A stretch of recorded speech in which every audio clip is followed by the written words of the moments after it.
wonderful session of Byju's classes. Byju's न केवल भारत बल्कि पूरे विश्व का बेहतरीन एजुकेशनल प्लेटफॉर्म जहां पे आपको मिलती है core quality education without any mixing.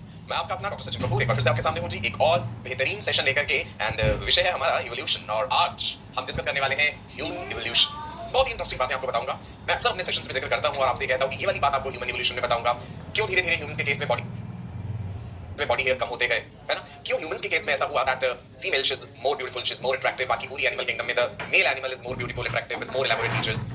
Bipedal locomotion हो जाने के कारण क्या फायदे हुए और क्या नुकसान हुए? डॉक्टर सेल्फी ने कहा था that nothing in biology makes sense accept in the light of evolution. बहुत सारे सवाल ऐसे हैं जिनके जवाब छुपे हैं इवोल्यूशन में। आज इन सभी सवालों के जवाब हम जानेंगे। कागज कलम तैयार रखिएगा, इंपॉर्टेंट पॉइंट्स साथ के साथ नोट करते जाइएगा। सो बिना किसी देरी के, बिना किसी विलंब के आज के इस सेशन का आगाज करते हैं। हेडिंग दे लीजिएगा ह्यूमन इवोल्यूशन। राइट जी, चलिए पॉजिटिव सोच, पॉजिटिव एनर्जी के साथ, एक ज़ील के साथ आज के इस सेशन का आगाज करते हैं। आप जानते हैं एंथ्रोपोलॉजी क्या होता है? Have you heard of the term anthropology? Study of human evolution and culture, that is anthropology. Okay, बहुत सी यूनिवर्सिटीज एंथ्रोपोलॉजी में आपको स्पेशलाइज्ड डिग्रीज भी देती हैं। सो आप देख पा रहे हैं जी, ये एक टिपिकल सा चित्र है जिसमें हमें दिखाया गया है कि किस प्रकार से ह्यूमंस का इवोल्यूशन हुआ, किस प्रकार से हमने आग की खोज की होगी, फायर। बड़ी इंटरेस्टिंग बात है कि भाई जब हमने फायर की खोज कर ली, आग की खोज कर ली, तो बहुत सारी चीजें बदल गई। भोजन को हमने पका के खाना शुरू कर दिया और आग का इस्तेमाल हमने अपनी सुरक्षा के लिए भी किया, दूसरे जानवरों को डराने के लिए भी किया।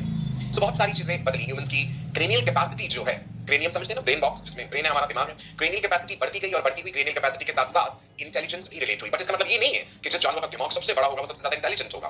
फिर तो एलिफेंट्स एंड व्हेल सबसे ज्यादा इंटेलिजेंट होते हैं, right? Now see, human evolution के बारे में जो हमें अधिकतर जानकारी मिली है वो कहां से मिली है? फॉसिल्स की स्टडी से। पैलियोंटोलॉजी, द स्टडी ऑफ फॉसिल्स। जैसे जैसे विश्व भर में अलग अलग जगहों पे खुदाई होती रही तो हमें अलग अलग तरह के फॉसिल्स मिले जिनसे हमने पूरा एक रिकॉर्ड बनाया कि ह्यूमंस का इवोल्यूशन का ओरिजिन कहां से हुआ और फिर किस प्रकार धीरे धीरे ह्यूमंस जो है पूरे विश्व में फैल गए। सो पहला पॉइंट इंपॉर्टेंट है, याद रखिएगा। The fossil evidence clearly indicates the origin, it indicates about the origin of the man और the human evolution which occurred in central Asia, China, Java and Shivalik hills in India.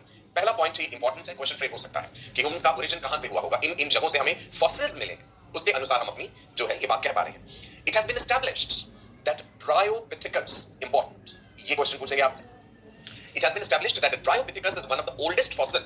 It's one of the oldest fossil which in turn evolved into apes and men, मतलब apes and humans. Question ये पूछ लेते हैं कि common ancestor कौन रहा apes and humans का, तो आपको ध्यान रखना है Dryopithecus। क्लास मेमिलिया की थोड़ी सी क्लासिफिकेशन भी याद रखना जरूरी है क्योंकि वो टर्म्स इस्तेमाल होंगी। एंथ्रोपॉइड्स क्या है, होमिनिड्स क्या है, प्राइमेट्स क्या है। सो लिख लेंगे ब्रीफली, ज्यादा डिटेल में तो नहीं, ब्रीफली। पहले भी वैसे आपको कई बार बता चुका हूं। क्लास मेमिलिया जो है बेटा, humans belong to class mammalia. Study of mammals is mammalogy, right? Class mammalia की दो सब क्लासेस हैं। क्या है जी? Sub classes. That is prototheria, जिसका ऑर्डर है मोनोट्रीमेटा। मोनोट्रीम्स आते हैं जिसमें egg laying mammals, duckbill, platypus, spiny anteater, they are prototherians. So एक है प्रोटोथीरिया और दूसरी है थीरिया। थीरिया फर्दर दो इंफ्रा क्लासेस में डिवाइड है। क्लास क्या है? मेमिलिया। प्रोटोथीरिया और थीरिया सब क्लासेस, और उनकी इंफ्रा क्लासेस है मेटाथीरिया, जिसमें आते हैं जी मार्सुपियल्स, पाउच्ड मैमल्स, कैंगरू हो गया जैसे, मेटाथीरिया एंड यूथीरिया। यूथीरिया में आते हैं ट्रू प्लेसेंटल मैमल्स, जिनमें ट्रू प्लेसेंटा बनते हैं। ये क्वेश्चन भी कई पूछते हैं, true placental mammals belong to, तो चलो मैं इसका लिख दूं, true placental mammals, chorioallantoic placenta, eutheria. इस यूथीरिया के बहुत सारे ऑर्डर्स हैं, प्राइमेटा, प्रोबोसिडिया, पेरिसोडेक्टाइला, सिटेसिया, साइरिनिया, लेगोमॉर्फा, इडेंटाटा, रोडेंशिया, इंसेक्टिवोरा, चिरोप्टेरा, है ना? इन ऑर्डर्स का जिक्र हमने करा था एनिमल किंगडम जब आपको पढ़ाया था, है ना? चिरोप्टेरा में बैट्स हैं, इंसेक्टिवोरा में मोल, श्रू, हेजहॉग, रोडेंशिया में रोडेंट्स हैं, कार्निवोरा में लायन, टाइगर, सिटेसिया में व्हेल्स, डॉल्फिन्स, साइरिनिया में सी काउस। जिस ऑर्डर का हम जिक्र कर रहे हैं वो ऑर्डर है प्राइमेटा या प्राइमेट्स। प्राइमेटा, इसमें क्या आते हैं? प्राइमेट्स। सो इसमें इंक्लूडेड है ह्यूमंस, एप्स एंड मंकीज, ठीक है जी? सो प्राइमेटा ऑर्डर में यहां लिख लेते हैं हम, हमारा ऑर्डर क्या है ह्यूमंस का? प्राइमेटा।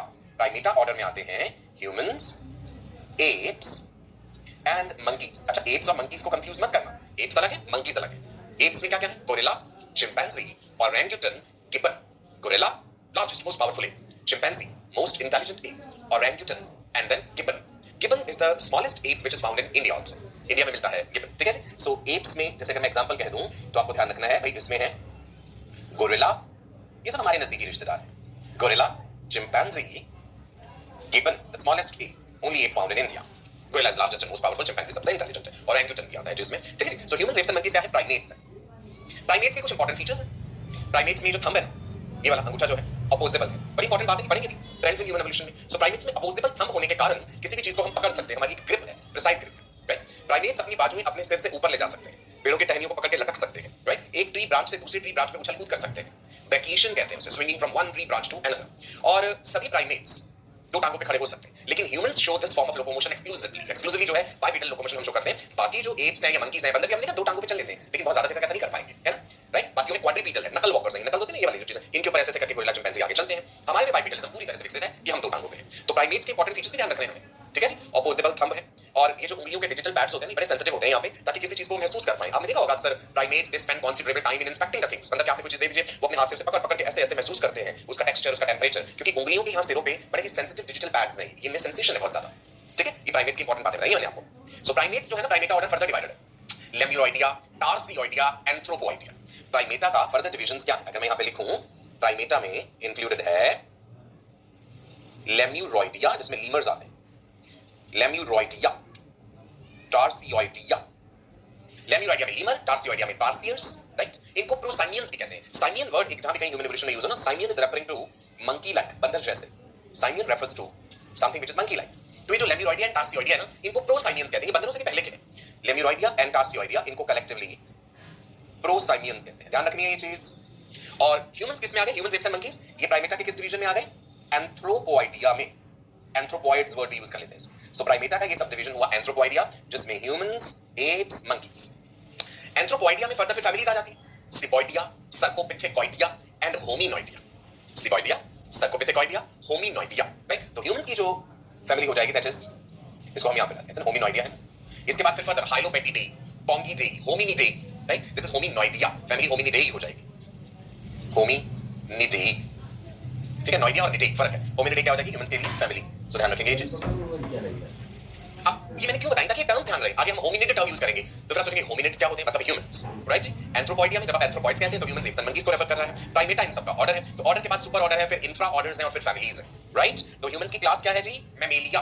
ह्यूमंस की सब क्लास थीरिया। ह्यूमंस की इंफ्रा क्लास यूथीरिया। ह्यूमंस का ऑर्डर प्राइमेटा। ह्यूमंस के ऑर्डर के बाद सब order Anthropoidea. Infra order Hominoidea. Humans की फैमिली होमिनिडे, राइट। याद रहेगा? चलो गुड, अगर आप याद रखें तो अच्छी बात है। सो इस स्लाइड में से आपको क्या क्या चीजें याद रखनी है? फॉसिल एविडेंस के अनुसार ह्यूमंस का ओरिजिन इवोल्यूशन कहां कहां हुआ है? सेंट्रल एशिया, चाइना, जावा, इंडिया में शिवालिक हिल्स, यहां से हमें फॉसिल जीवाश्म मिले। Second, common ancestor humans and apps का क्या रहा? आप अक्सर सुन लेते हैं humans have evolved from monkeys, ये गलत है। ह्यूमंस और एप्स, इनका एक कॉमन एंसेस्टर रहा है ड्रायोपिथेकस, ठीक है जी, ये ध्यान रखना है, this is important, Dryopithecus. Next point पे बढ़ते हैं। जैसे जैसे ह्यूमन इवोल्यूशन हुआ है, अभी हम पढ़ेंगे आगे, प्रायर टू एप मैन, जिसमें ड्रायोपिथेकस, रमापिथेकस, सेवापिथेकस से पढ़ेंगे। Then ape man including prehistoric man, जिसमें हम australopithecus, Homo habilis, Homo erectus, Java man, Peking man, ये पढ़ेंगे। And then to man including the modern man, जिसमें Cro-Magnon man, Neanderthal man and today's man and even the future man, Homo sapiens, futuralis के बारे में पढ़ेंगे। सो मेरे कहने का मतलब है कि जैसे जैसे ह्यूमन इवोल्यूशन हुआ है, क्या क्या मेजर मॉर्फोलॉजिकल बदलाव हुए, morphological changes in human evolution. Number 1, narrowing and elevation of the nose. नाक जो है नैरो हुआ, एप्स में चौड़ा है, नथुने चौड़े हैं, और एलिवेटेड थोड़ा ऊपर को है। Narrowing and elevation of nose, formation of the chin, note करते रहिए सभी पॉइंट। चिन टुटी जो है, चिन बनी है हमारी, right. Reduction of the bro ridges, bro ridges समझते हैं, ये हमारे आईब्रोज हैं, इनके ऊपर वाली जो हड्डी है ऐसे ये प्रोमिनेंट है, ये वाली, राइट। एप्स में ज्यादा प्रोमिनेंट है, हमारे में कम प्रोमिनेंट है, कम उभरी हुई है। So reduction in bro ridges, flattening of the face, ऐसे सामने से फेस फ्लैटेंड है, एप्स की तरह हमारा जबड़ा आगे को बढ़ा हुआ नहीं है, राइट। रिडक्शन इन बॉडी है, शरीर के बाल कम होते गए हैं।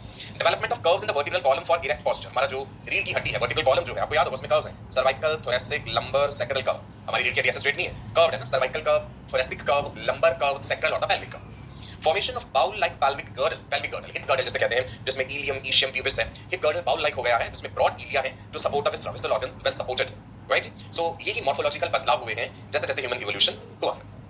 चलिए अब टाइमलाइन ऑफ ह्यूमन इवोल्यूशन देखते हैं। अभी मैंने कुछ नाम लिए थे, prior to ape man, then ape man including prehistoric man, and then finally true man including modern man. तीन हिस्सों में विभाजित कर लेते हैं एक तरह से। सबसे पहले देखते हैं प्रायर टू एप मैन से पहले, मतलब हम मिलियंस ऑफ ईयर्स अगो की बात कर रहे हैं। सो प्रायर टू एप मैन हमें ट्रायोपिथेकस नाम का फॉसिल मिला। आपने हेडिंग दे दिया, आपका हेडिंग होना चाहिए टाइमलाइन ऑफ ह्यूमन इवोल्यूशन। तीन कैटेगरीज उसमें बना लेंगे, prior to ape man, number 2 ape man and number 3 true man. So prior to ape man में सबसे पहला जो हम फॉसिल डिस्कस करने जा रहे हैं दैट इज ट्रायोपिथेकस। अच्छा, ये पिथेकस वर्ड का मतलब क्या होता है? पुराने ज़ूलॉजिस्ट जो थे वो एप्स के लिए, मंकीज के लिए कॉमन टर्म यूज कर लेते थे, पिथेकस। सो दिस पिथेकस वही टर्म है जो चली आ रही है अभी तक, ओके जी। 15 million years ago when you write MYA, that means millions of years ago, 15 million year ago की बात है भाई। ये ट्रायोपिथेकस नाम का जीव जो है ये धरती पे चला करता था। बॉडी कवर्ड विद हेयर, इसके शरीर पे बाल थे। प्राइमेट्स का एक इंपॉर्टेंट फीचर है बॉडी हेयर, मैमल्स का फीचर है इनफैक्ट। एप लाइक था, ये देखने में एप लाइक था, लेकिन यही इंसेस्टर माना जाता है एप्स का एंड ह्यूमंस का, Dryopithecus. Now you have to remember this, ये वाली बात। The fossil of Dryopithecus africanus was discovered from Miocene rocks of Africa and Europe. Dryopithecus के फॉसिल्स हमें जो मिले हैं ट्रायोपिथेकस अफ्रीकानस, अफ्रीका से एंड यूरोप से। It is regarded as common ancestor of man and apes. This point is very important. This can be framed as a question. Common ancestor of apes and humans which walked on the earth 15 million years ago, in which the body was covered with hair.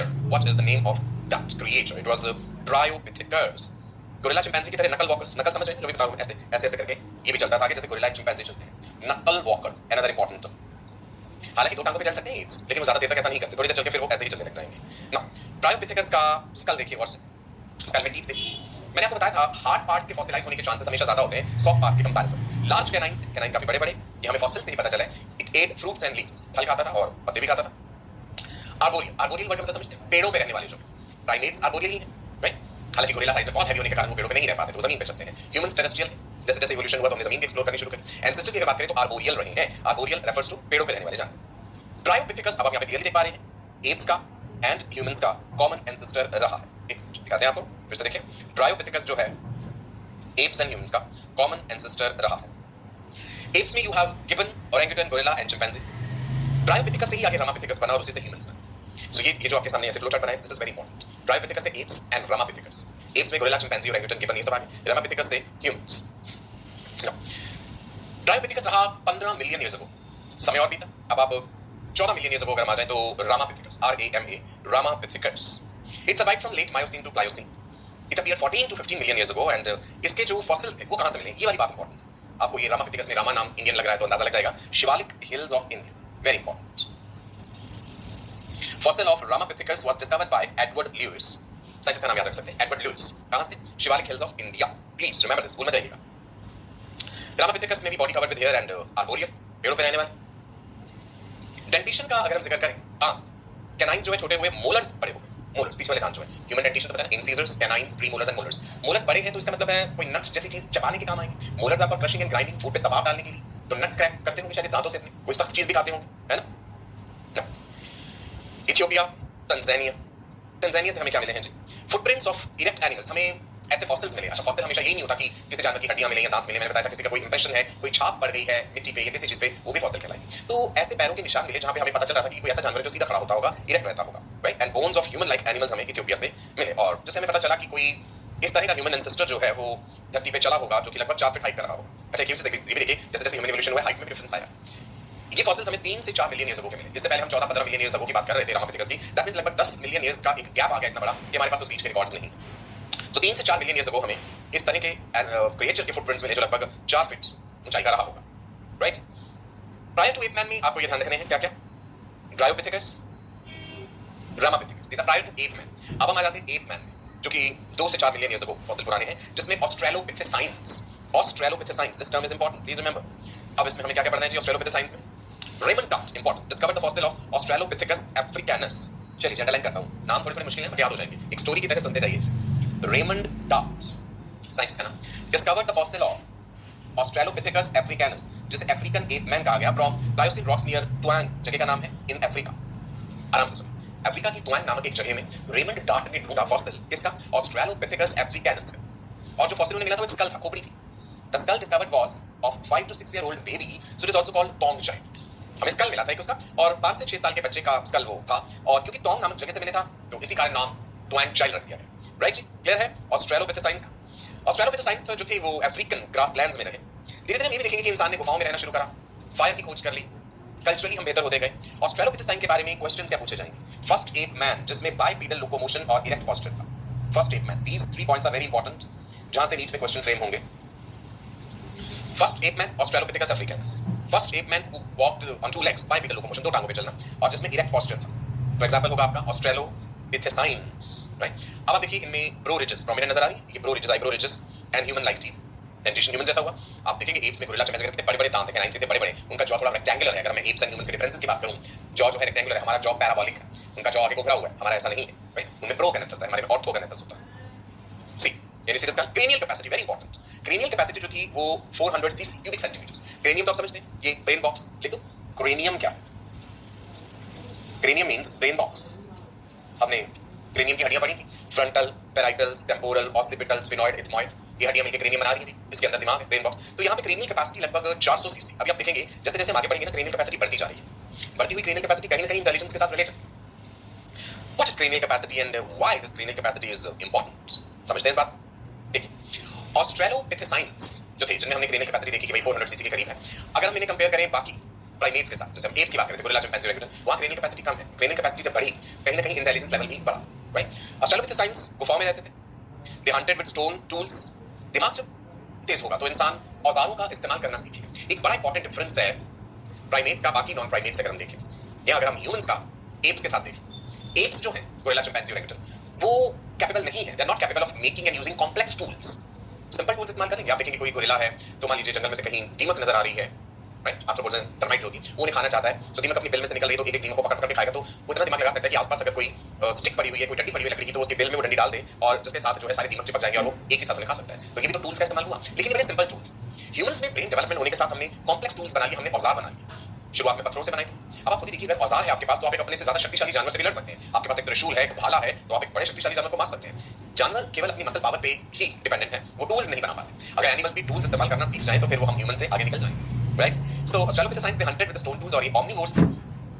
एक important बात बताओ, सुनो। Australopithecus अफारेंसिस, underline कर रहा हूं मैं, आप heading दे लीजिए। ये मेन हेडिंग हमारा क्या है? ऑस्ट्रेलोपिथेसाइंस। इसी में हमने ऑस्ट्रेलोपिथेकस अफ्रीकानस पढ़ा था। ये अफारेंसिस है, another fossil. Donald Johnson, he found a 3.2 million years old skeleton of a female human ancestor और उसका नाम उन्होंने रखा लूसी। इस पे भी क्वेश्चन पूछ सकते हैं। Question can be framed from here. Lucy is the scientific name Australopithecus afarensis. ध्यान रखिएगा, ऑस्ट्रेलोपिथेकस जो है इसमें बहुत सारी स्पीशीज है।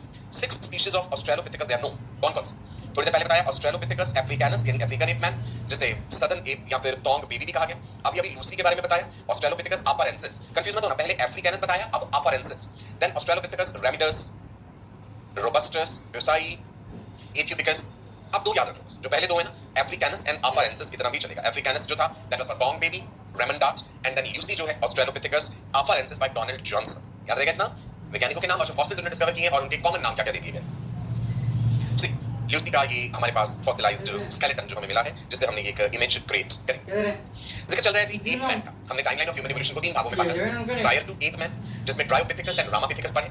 सेकंड कैटेगरी एप मैन, जिसमें शुरुआत करी ऑस्ट्रेलोपिथेसाइंस से, जिसमें ऑस्ट्रेलोपिथेकस अफ्रीकानस एंड ऑस्ट्रेलोपिथेकस अफारेंसिस के बारे में पढ़ा। अब हम जानेंगे लगभग 2 मिलियन ईयर्स अगो हमें जो फॉसिल्स मिले हैं पुराने, that is Homo habilis, first hominid. आ गया ना वर्ड होमिनिड? होमिनिडेई फैमिली याद है? होमिनिड कहां से आया वर्ड? होमिनिडेई फैमिली, जिसमें humans and nearby ancestors, humans and nearby ancestors, so they are the first hominids. Locomotion इनमें भी बाइपीडल ही था। अब आप देखेंगे क्रेनियल कैपेसिटी बढ़ी हुई नजर आएगी। पहले हमने ऑस्ट्रेलोपिथेसाइंस में 400 क्यूबिक सेंटीमीटर देखा, यहाँ पे 600 से 800 क्रेनियल कैपेसिटी 650 टू 800, मतलब 650 से 800 क्यूबिक सेंटीमीटर के बीच में क्रेनियल कैपेसिटी बढ़नी शुरू हुई। नेचुरल सी बात है, अगर बढ़नी शुरू हुई है तो थोड़ा इंटेलिजेंस लेवल भी बड़ा होगा। और यहाँ पे इन्होंने टूल्स बनाने शुरू कर दिए चिप्ड स्टोन से। टूल्स बड़े इंपॉर्टेंट रहेंगे, राइट? किसी जानवर को मारना है, उसकी हड्डी तोड़नी है, तो टूल्स का इस्तेमाल कर सकते हैं। होमो हैबिलिस को ही एबल मैन, ये नाम याद रखना है, जो अल्टरनेट नाम बता रहा हूं, ऐसे भी पूछ सकते हैं। Able man, skilful man, tool maker man, handy man किसे कहते हैं, right? So Homo habilis, that means this can be framed as a question. Okay, याद रहेगा? ठीक है जी। ना होमो हैबिलिस ने जो स्टोन टूल्स बनाए कुछ इस तरह से, बहुत ज्यादा परफेक्शन नहीं था उन टूल्स में, लेकिन धीरे धीरे आप देखेंगे कि परफेक्शन आता जाएगा। ये छोटी सी जगह नजर आ रही है जो जावा, बिगिनिंग में मैंने कहा था सेंट्रल एशिया, अफ्रीका, जावा, इन सब जगहों से फॉसिल्स मिले। यहाँ पे 1891 की बात है, जावा से हमें ये कुछ हड्डियां प्राप्त हुई, कुछ फॉसिल्स मिले, और वो फॉसिल्स रहे होमो इरेक्टस के 1.5 to 2.5 million years ago. Homo habilis के बाद अब हम जिक्र करने जा रहे हैं Homo erectus, erect man. Erectus मतलब इरेक्ट मैन, और बेटर हुआ इरेक्ट पोस्चर।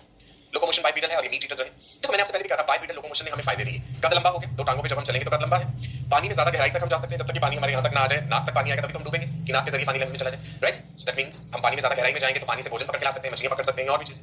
कद लंबा होने से हम जंगल में दूर तक के खतरे को भांप सकते हैं। हाथ फ्री हो गए, जब दो टांगों पे है means hands are free. So when your hands are free you can collect the food items and bring them back to the home base. आप घर से बाहर ढूंढ रहे हैं कहीं भोजन, अगर आपके हाथ फ्री नहीं है, हाथों से भी लोकोमोशन करना है, तो फूड पकड़ के कैसे लाएंगे फिर, है ना? सिर्फ मुंह से पकड़ सकते हैं। तो अब क्या हो गया, हैंड्स फ्री होने से फूड गैदरिंग और बेटर हो गई। फायदे हैं लोकोमोशन के, बाइपीडल लोकोमोशन के। होमो इरेक्टस में स्कल में क्या बदलाव आया? फ्लैटेंड स्कल है, स्कल फ्लैट हुआ थोड़ा। ब्रो रिजेस आप देख पा रहे हैं, जॉ इनमें प्रोजेक्टिंग था, स्मॉल ह्यूमन लाइक बीक। अगर हम गोरिल्ला और चिंपैंजी से कंपेयर करें तो उनके दांत बहुत बड़े बड़े, उनमें गैप भी होता है आगे, राइट? डायस्टीमा गैप जो होता है, साइमियन गैप भी कहते हैं उसे। सी क्रेनियल कैपेसिटी 900 सीसी, ऑस्ट्रेलोपिथेसाइंस में 400 था, उसके बाद 650 से 800 हुआ, उसके बाद आप देखिए होमो इरेक्टस में 900 सीसी। आप देखेंगे क्रेनियल कैपेसिटी बढ़ती जा रही है। Homo erectus made and used fire, बड़ी इंपॉर्टेंट आप कह सकते हैं ये एक खोज रही। इंसान ने आग जलाना सीखा। उस आग में जल के अगर कोई जानवर मर जाता है और तब उसका मांस खाया जाता है तो ज्यादा स्वादिष्ट लगा होगा हमें, वो रोस्टेड मीट, वो भुना हुआ मांस। तो तब इंसान ने ये प्रक्रिया जो है कुकिंग की, खाने को पका के खाने वाली बात आ गई हमारे ह्यूमन इवोल्यूशन में। उससे पहले तो कच्चा मांस ही खाते थे। हमारे इतने प्रोमिनेंट कैनाइंस इस बात का उदाहरण है कि हम ओरिजिनली मीट ईटर्स रहे हैं। Meat is more nutritious, meat is more compact, meat is available throughout the year. Plant diet तो सीजनल हो जाएगी, मीट साल भर उपलब्ध है, ठीक है। थोड़ा मीट ज्यादा लंबे समय तक पेट को भरे हुए रख सकता है। सो ओरिजिनली हम मीट ईटर्स ही रहे हैं। होमो इरेक्टस ने बेटर एंड शार्पर टूल्स बनाए as compare to Homo habilis, और बेहतर होते गए टूल्स। जब बेहतर टूल्स हो जाएंगे तो साइज में थोड़े बड़े जानवरों का शिकार भी संभव हो जाएगा। जैसा कि इस चित्र में दिखाया गया आपको कि इंसान शिकार करना भी सीख गया होगा इन टूल्स की मदद से। होमो इरेक्टस कैटेगरी में हमें 3 मेजर फॉसिल्स मिलते हैं, Java ape man, Peking man and Heidelberg man. Heading दे लेंगे आप होमो इरेक्टस, और होमो इरेक्टस हेडिंग में लिखेंगे Java ape man, Peking man, Heidelberg man. Okay, Heidelberg जगह का नाम है। साइंटिस्ट का नाम इंपॉर्टेंट है जी। जावा मैन के बारे में जो बातें बता रहा हूं, साइंटिस्ट है Eugene डुबॉयस। Discovered a fossil from Pleistocene rocks in central Java, and he named it Pithecanthropus. He named it Pithecanthropus erectus. Can I repeat? Pithecanthropus erectus. Mayer in 1950 assigned it as Homo erectus. इसी का नाम बाद में Homo erectus रख दिया गया। 1.65 to 1.75 meters tall. Perhaps it was the first prehistoric man to make use of fire for hunting, defense and cooking. Very important. आग जलाना जब सीख लिया तो उसके कई तरीके इस्तेमाल हो जाएंगे, शिकार के लिए भी, हंटिंग के लिए, स्वयं को बचाने के लिए, डिफेंस के लिए, एंड भोजन पकाने के लिए, कुकिंग के लिए भी। Right? These are the points for Java man. W.C. Bay discovered the fossils of Peking man from limestone caves near Peking and named it Sinanthropus. अलग-अलग वैज्ञानिकों ने अलग-अलग जगहों से फॉसिल्स ढूंढे हैं और उसके हिसाब से वो नाम रखते गए। Sinanthropus नाम रखा गया, जिसे डेविडसन ब्लैक ने नाम दे दिया Sinanthropus pekinensis. Sinanthropus भी याद रखेंगे, इतना भी चलेगा। Meyer renamed it as Homo erectus pekinensis, which is a subspecies. Homo erectus उसी के अंतर्गत हम पढ़ रहे हैं, Java man, Peking man, Heidelberg man, Homo erectus के अंतर्गत। Now, placing Java ape man and Peking man as subspecies of Homo erectus, it has sound basis. इसका एक आधार है क्या? Because of the close similarities between these. Peking man में और Java ape man में हमें बहुत close similarities मिली और इन्हें Homo erectus के subspecies कहा गया। 1.55 to 1.60 meters tall. Peking man was slightly short. Peking man was slightly shorter and little lighter and weaker. The only noticeable difference of Peking man from Java ape man was its larger cranial capacity. Cranial capacity ज्यादा रही। It has been confirmed that both Java and Peking man used to live in caves. This point is important. Java man and Peking man ये गुफाओं में रहते थे, caves में, छोटे-छोटे groups बना करके, ट्राइब्स में। देखो इंसान ने सोशली ग्रुप्स बनाना सीखा तो फायदे वाली बात रही, शिकार करने में भी बेहतरी रही, स्वयं को बचा पाने में, डिफेंस के लिए भी एक बेटर बात थी कि अगर ग्रुप्स में हम रह रहे हैं। 1908 में in 1908, one of the most perfect fossil jaws belonging to Middle Pleistocene was found by workmen working near Heidelberg, Germany. Heidelberg man का जिक्र किया था, so Heidelberg जगह जर्मनी में, वहां पे हमें jaws का फॉसिल मिला and it was shown to Otto, who gets the credit for its discovery. It was named Homo erectus heidelbergensis. Homo erectus heidelbergensis. Homo erectus में हमने जावा man, Peking man and Heidelberg man का जिक्र किया था। सो उन्हीं के fossils के बारे में आपको बता रहा हूं। ये जो जॉ मिला है हीडलबर्ग मैन का, एक्चुअल में ये लोअर जॉ है with all the teeth. Humans जैसे टीथ थे, मैसिव जॉ था, और इसने भी फायर का इस्तेमाल करा, टूल्स का इस्तेमाल करा। इसके बाद लगभग 50,000 साल का एक गैप आ जाता है in the fossil record of human evolution. Right, let's again see timeline of human evolution में हमने जिक्र किया था प्रायर टू एप मैन का एंड ट्रू मैन का। 3 मुख्य कैटेगरीज में हमने बांटा था। प्रायर टू एप मैन में हमने क्या देखा था जी? Australopithecus, Ramapithecus. एप मैन में, प्रायर टू एप मैन में हमने क्या देखा है जी? Dryopithecus and Ramapithecus. Ape man में Australopithecus, Homo habilis, Homo erectus. Now let's talk about true man. लगभग 40,000 से 1 लाख साल पहले की बात करें तो Neanderthal man, right? Neander valley, Germany. Neanderthal word हमने कहां से लिया? निएंडर वैली है जर्मनी में, जहां से हमें फॉसिल रिकॉर्ड मिला होगा। निएंडरथल मैन में पोस्चर इरेक्ट है जी, स्टॉकियर बॉडी है, मजबूत है, ओमनिवोरस रहे होंगे ये। स्कल का साइज देखिए, क्रेनियल कैपेसिटी आपको और ज्यादा मिलेगी, 1400 सीसी के करीब, 1400 CC of cranial capacity. Cranial capacities पे क्वेश्चन पूछे जाते हैं। यही समय रहा होगा जब आइस एज हुआ, ठीक है ना जी? Winter is coming. मैमूथ दिख पा रहे हैं आपको? इतनी ज्यादा ठंड होगी, अगर धरती का तापमान इतना ज्यादा कम हो गया तो शरीर पे अगर बहुत ज्यादा बाल है तो ही सर्वाइवल पॉसिबल हो पाएगा, स्वयं को, ताकि वो गर्म रख सके। निएंडरथल मैन जो है वो गुफाओं में रहते थे, आग का इस्तेमाल करते थे खुद को गर्म रखने के लिए, और जानवरों की स्किन से बनी हुई जो है, आप कह लीजिए हाइड्स जिन्हें कहते हैं, उससे अपने आप को प्रोटेक्ट करते थे। कपड़ा जो हमने बनाया होगा किसी जानवर की खाल, जानवर मर गया, उसकी खाल है, उसे हमने साफ करा, उसे अपने ऊपर ओढ़ लिया, right? So they used hides and skin as clothes to protect their bodies. ठंड से बचने के लिए जरूरी था। भोजन का भी व्यवस्था करनी पड़ेगी, तो हमने सोशल ग्रुप्स बनाए। उस ग्रुप में कोई एक लीडर होगा जो स्ट्रेटजी प्लान करेगा, जो दूसरों को गाइड करेगा कि इतने बड़े जानवर को कैसे मारा जाए, कैसे मार सकते हैं, ताकि कई दिनों तक भोजन का इंतजाम हो जाए। टूल्स का इस्तेमाल करके हमने बड़े बड़े जानवरों का भी शिकार किया, और उससे बहुत सारे लोगों का पेट लंबे समय तक भर सकता है। निएंडरथल मैन में थोड़ा सा ये भी कल्चर इवॉल्व हुआ कि जो लोग मृत हो जाते थे, मर जाते थे, वो उन्हें दफनाते थे। They buried their dead. This point is important, इस पे क्वेश्चन पूछते हैं, ध्यान रखिए। सो आइस एज की ये ठिठुरती हुई ठंड, इसमें सर्वाइवल वाकई बहुत बड़ा स्ट्रगल रहा होगा। नियंडरथल मैन के बाद आते हैं क्रो मैगनन मैन पे, जिसे हम होमो सैपियंस फॉसिलिस कहते हैं।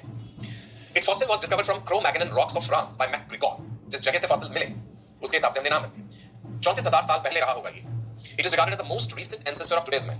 अगर हमसे ये पूछा जाए, क्वेश्चन नीट में फ्रेम हो सकता है, that mention the most recent ancestor of today's man, homo sapien sapien जो हम हैं, हमारे सबसे रीसेंट एंसेस्टर जो 34,000 साल पहले रहे होंगे, देवर क्रो मैगनन मैन। इनका फेस जो था, चेहरा परफेक्टली ऑर्थोगोनेटस, जैसे एप्स वगैरह बताया ना, प्रोगेनेटस की आगे कोबरा हुआ नहीं था, ऐसे फ्लैट था, जैसे हम में भी है।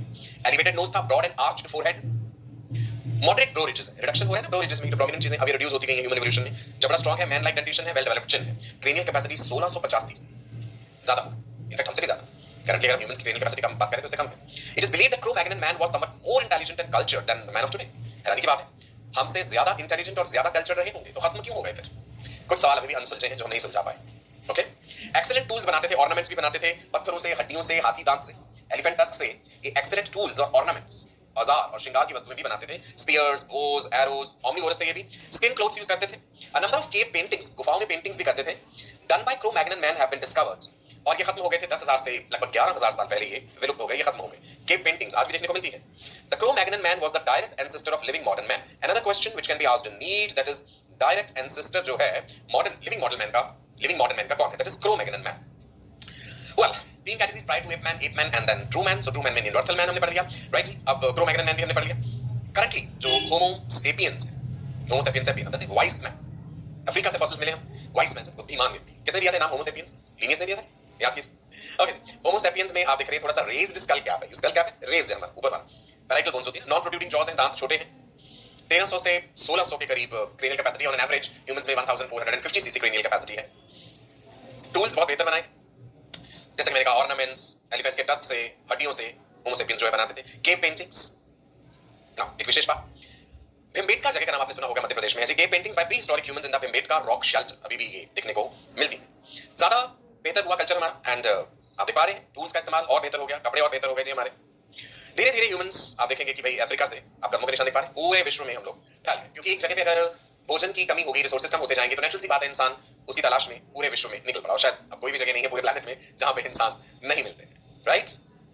नाउ ह्यूमंस में आपको रेसेस देखने को मिलती हैं। There are Mongoloids, there are Caucasians and there are Negroids. अलग अलग जगहों पे ह्यूमंस जो गए, अफ्रीका में या फिर एशिया में या बाकी जगहों पे, so these are the human races. Humans में कोई अलग अलग स्पीशीज नहीं है, स्पीशीज हम एक ही हैं सभी throughout the world, races अलग अलग हैं।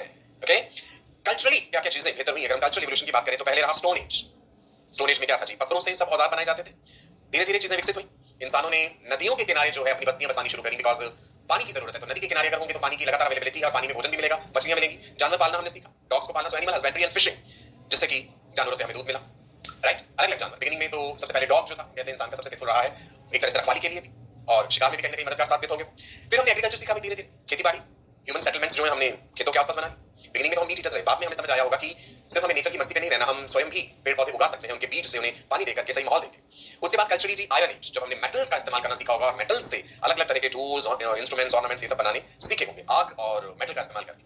और करंटली हम इस मॉडर्न एज में हैं जहां पे आप देख रहे हैं कि भाई इंसान क्या करें कि धरती से भी ऊपर अलग अलग प्लैनेट्स तक लाइफ की खोज करने निकल पड़ा है, right? This is our modern as.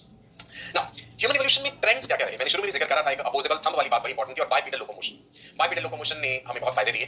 Bipedal locomotion के कारण हमारी हाइट बढ़ी, हमारे हाथ फ्री हो गए, और बाइपेडल लोकोमोशन के कारण हम भोजन पकड़ के दूसरों के लिए ला सकते हैं, फूड शेयरिंग भी इवॉल्व हुई। थंब अपोजेबल रहा, अपोजेबल थंब के कारण एक बेहतर ग्रिप है, प्रिसीजन ग्रिप है, पावर ग्रिप है, चीजों को पकड़ सकते हैं मजबूती से, राइट? क्रेनियल कैपेसिटी का ट्रेंड देखिए आप, ऑस्ट्रेलोपिथेसाइंस में 400 सीसी, होमो हैबिलिस में 650 से 800, होमो इरेक्टस में 900, नियंडरथल मैन में 1400 सीसी, होमो सेपियंस 1300 से 1600 सीसी। अगर आप कंपेयर करके देखिए तो देखिए बड़ी खूबसूरती से चित्र में दिखाया गया क्या क्या सिमिलैरिटीज रही हैं ह्यूमंस एंड ग्रेट एप्स में। डिफरेंसेस नहीं है एप्स एंड ह्यूमंस में। अगर आप डिफरेंसेस की बात करें, ह्यूमंस में कर्व्स हैं अलग अलग वर्टिकल कॉलम में, एप्स में ऐसा नहीं है। हमारे नेक मसल ज्यादा वाइडर मूवमेंट दे रहे हैं, एप्स में ऐसा नहीं है। जॉ में डिफरेंसेस हैं, टीथ में डिफरेंसेस हैं। Apes are not capable of using articulated speech, meaningful speech नहीं है उनमें, रिटन लैंग्वेज नहीं है। हमारे में मीनिंगफुल स्पीच है, रिटन लैंग्वेज है। एप्स कॉम्प्लेक्स टूल्स का इस्तेमाल नहीं कर सकते, ह्यूमंस कॉम्प्लेक्स टूल्स का इस्तेमाल कर सकते हैं। हाँ, एप्स एंड ह्यूमंस दोनों में ही मेंस्ट्रुअल साइकिल है, रिप्रोडक्टिव साइकिल, मेंस्ट्रुअल साइकिल है, सोशल ग्रुप्स में रहते हैं, राइट? फैमिली ट्री अगर हम देखें, ह्यूमंस के क्लोजेस्ट रिलेटिव्स जो रहे हैं, मैंने आपको बताया था chimpanzee, the closest relative of humans. अच्छा, एक इंटरेस्टिंग चीज एनसीईआरटी में डायग्राम दिया हुआ है, एक तरफ आपको स्कल दिखाए गए हैं और आपको कंपेयर करना है कि कौन सा स्कल किसका है। इसमें आपको adult chimpanzee, baby chimpanzee and adult human के स्कल दिखाए गए हैं। आप सबसे पहले देखिए, सबसे ऊपर जो दिखाया गया है ये एडल्ट ह्यूमन का स्कल है। नंबर 2 पे आपको स्कल दिख रहा है बेबी चिंपैंजी का। अब बेबी चिंपैंजी का स्कल काफी हद तक ह्यूमन एडल्ट स्कल से मिलता है। नंबर 3 पे जो है that is adult chimpanzee, right? ये ध्यान रखना इंपॉर्टेंट है, इस पे भी क्वेश्चन फ्रेम हो सकता है, राइट जी? क्लियर? अब हमने सामने मैच कर दी। सबसे ऊपर वाला skull adult human, second number पे baby chimpanzee and third number पे एडल्ट चिंपैंजी। ह्यूमंस के एंड चिंपैंजी के क्रोमोसोम्स में 99% सिमिलरिटी हमें डीएनए में देखने को मिलती है। बैंडिंग पैटर्न जो है क्रोमोसोम्स का, the banding pattern of humans and chimpanzees is almost interesting. Banding pattern chromosomes का, ये दोनों पॉइंट्स भी इंपॉर्टेंट हैं। क्रोमोसोम्स के आधार पे भी हम बड़े क्लोज हैं, ब्लड ग्रुप्स के आधार पे भी हम एप्स के बहुत ही क्लोज हैं। चलो एक निमोनिक दे देता हूं मैं आपको पूरे सीक्वेंस में ये कहानी याद रखने का। लिख लेंगे आप, do remember Apple has essential nutrients for humans. Do remember, पहला डी, सो डी में सबसे पहले हमने पढ़ा था ट्रायोपिथेकस। रिमेंबर आर से हमने पढ़ा था रामापिथेकस। उसके ये तो हो गए प्रायर टू एप मैन। फिर हम आ गए थे app man including prehistoric man, जिसमें ए से एप्पल, ए से ऑस्ट्रेलोपिथेसाइन, हैज एच से Homo habilis, E Homo erectus, nutrients and Neanderthal man, nutrients का एन से Neanderthal man, then humans Homo sapiens. Right, ठीक है। इंटरेस्टिंग थी बात, पूरा सीक्वेंस। जहां जहां इंपॉर्टेंट बातें बताई हैं, क्रेनियल कैपेसिटीज बताई हैं, फायर का यूज किसने करा, जॉ साइज कैसा था, साइंटिस्ट के नाम, ये मेन मेन चीजें आप याद रखिएगा। क्वेश्चंस यहीं से फ्रेम होते हैं। So I hope you enjoyed the session. Right, कुछ और भी सवाल जो रह गए वो आने वाले सेशंस में आपके साथ डिस्कस करता रहूंगा। So I wish you all a very bright and prosperous future. Stay blessed, God bless you, नमस्कार, बाय बाय। पढ़ते रहिए, डेली प्रैक्टिस पेपर्स जरूर प्रैक्टिस कीजिए।